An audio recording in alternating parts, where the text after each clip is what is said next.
at 47%, we focus organisations on what matters. And today we are talking to James Dodkins, the UK's #1 customer experience influencer and CX Rockstar, about what he thinks matters in customer experience for 2020 and beyond. Welcome, James, and congratulations on receiving the Customer Experience Magazine Award for Customer Experience. Hello, thank you for having me, and thank you for that kind congratulations. So, here at 47%, we are focusing on what matters to organisations. 47% relates to the time that we're focused on any one task, and this impacts on our focus and attention towards the task.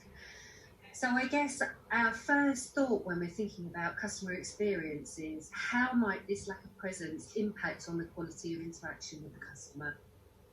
Yeah, it's a good question. It's a really interesting topic as well, because from the work that I do, what I see is that the most customer-centric companies in the world, the companies that are best at customer experience, tend to be the ones that have employees who can read a room, can read a situation, can read an experience. So they spend their time focusing on that one customer, understanding who they are, not just on a demographic level, but on a psychographic level, trying to understand their behaviours, their values, trying to understand what their needs are, what their expectations are, trying to uncover what the successful outcome is, trying to understand the goal they're trying to achieve, and then working to guide them through that experience so that they can achieve that successful customer outcome, which is the goal they're trying to achieve.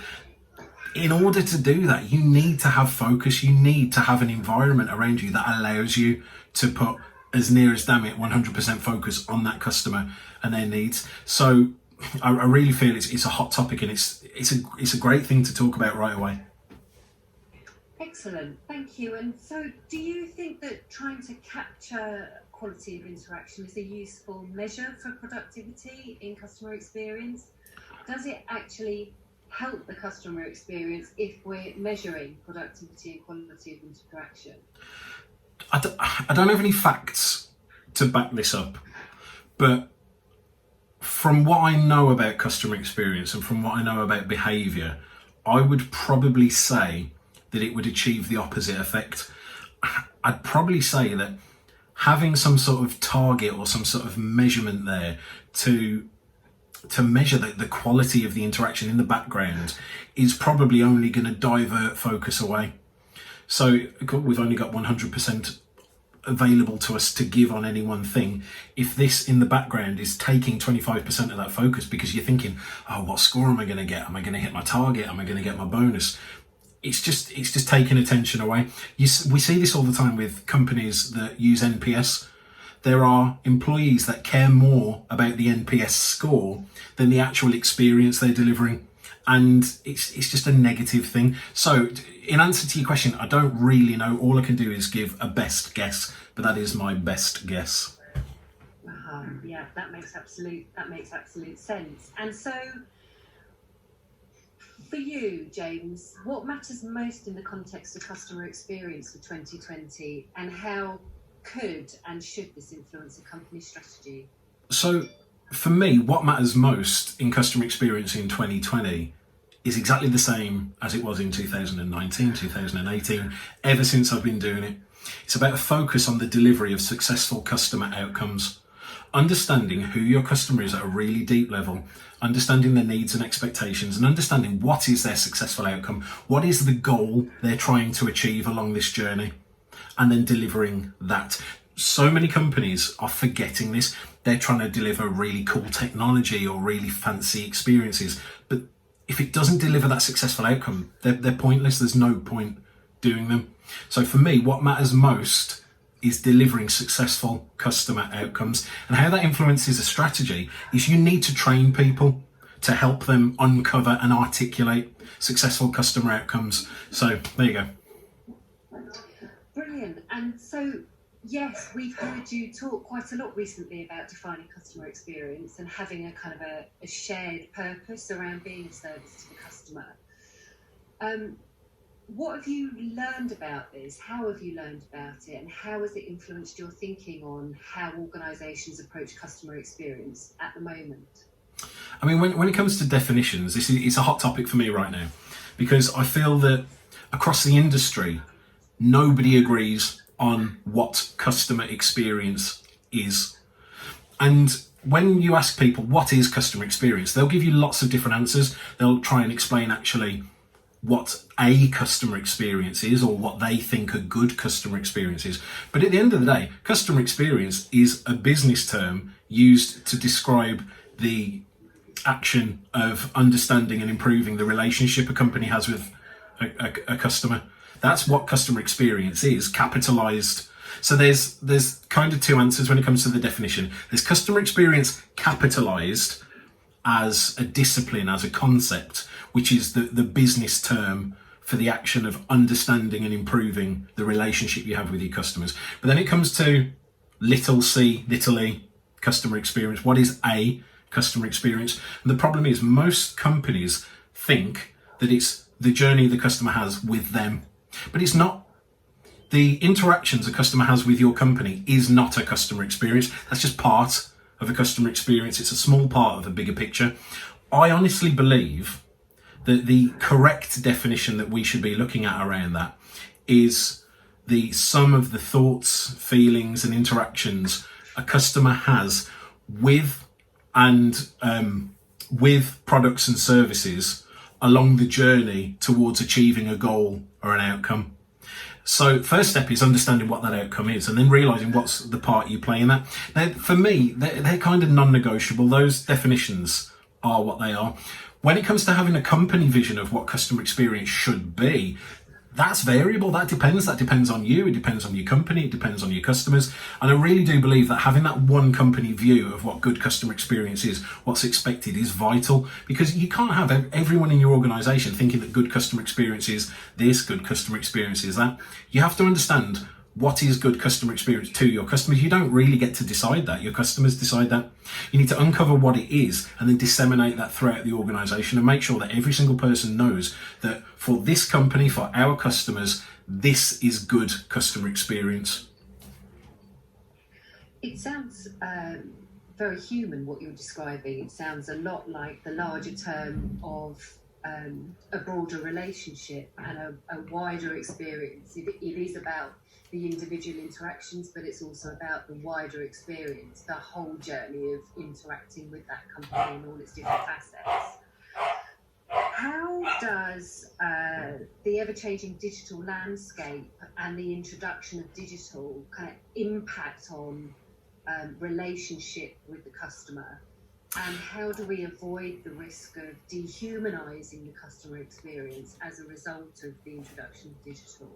It's a really good question, and the whole digital side of things, the technology side of things, it's a debate that's been happening for a while now.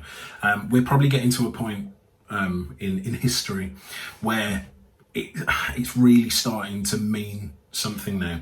A lot of the conversation in the past was quite theoretical about technology and how technology could change things, etc., etc. But we're going through a massive shift right now, an exponential shift, and it's going to get to the point where these conversations are becoming very, very real. So for me, the way I look at it is that customer experience should always drive the technology and never be driven by it. We need to understand who our customers are, what their successful outcomes are, understand their needs and their expectations, and then build the ideal experiences that will deliver that. And then we can look at it and say, well, what technology do we need to deliver the experience that will deliver the needs and the expectations that will deliver the successful outcomes? It's just working backwards from the successful outcome. You can't start with the technology. So many companies are doing this wrong. They've got it all back to front. They're starting with the technology and then saying, well, how do we send this out into the world? How do we push this out into people's lives? It's a recipe for failure. So the technology thing, it's the last piece of the puzzle, as far as I'm concerned, the absolute last piece of the puzzle. It's kind of like when you're recording music, there's a process at the end called mastering.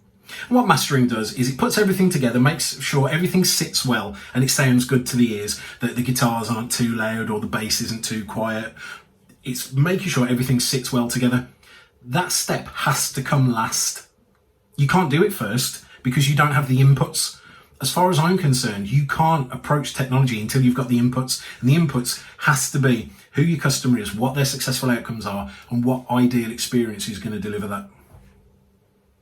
Brilliant. thank you. And thinking about the people at the front line responsible for providing customer service excellence, they're also needing to use digital technology if that's being provided, as well as the end user or the customer at the other end.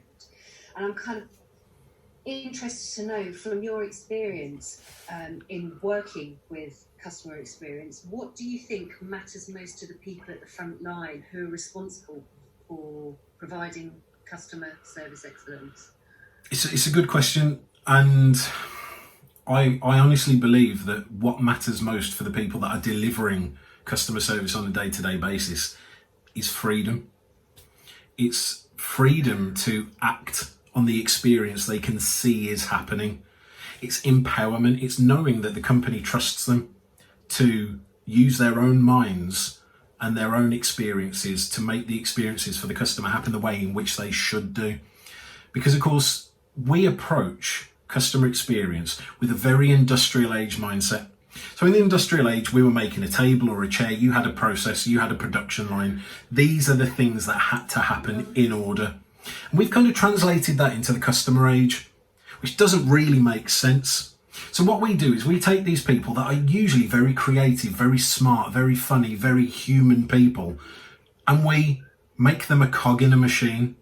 We say, this is your process. These are the things you have to do in order. That's not going to create great customer experiences.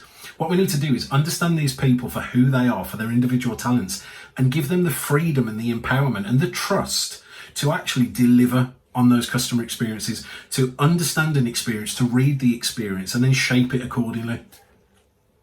So flexibility and personal discretion in terms of being able to shape your offer and your interaction around the customer that you have in front of you. Yeah.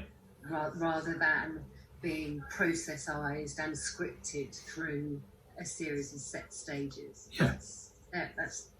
That's great. Thank you so much. And just to round us off, I think, as we enter a new decade on the 31st of January 2019, what did we learn from the last decade about what matters to customer experience? That's a good question. So let me just clarify what you're asking me. You're asking me what's the best lesson the customer experience world has learned in the past 10 years? Exactly so. Can I have a little moment to think about that and then you edit it out? Or leave it in, it'll be funny. Absolutely. I think one of the biggest lessons has to be similar to what I spoke about earlier. Understanding that you can't approach a customer experience with a process mindset. You can't treat customers like a piece of material on a production line. You can't treat employees like a cog in a machine.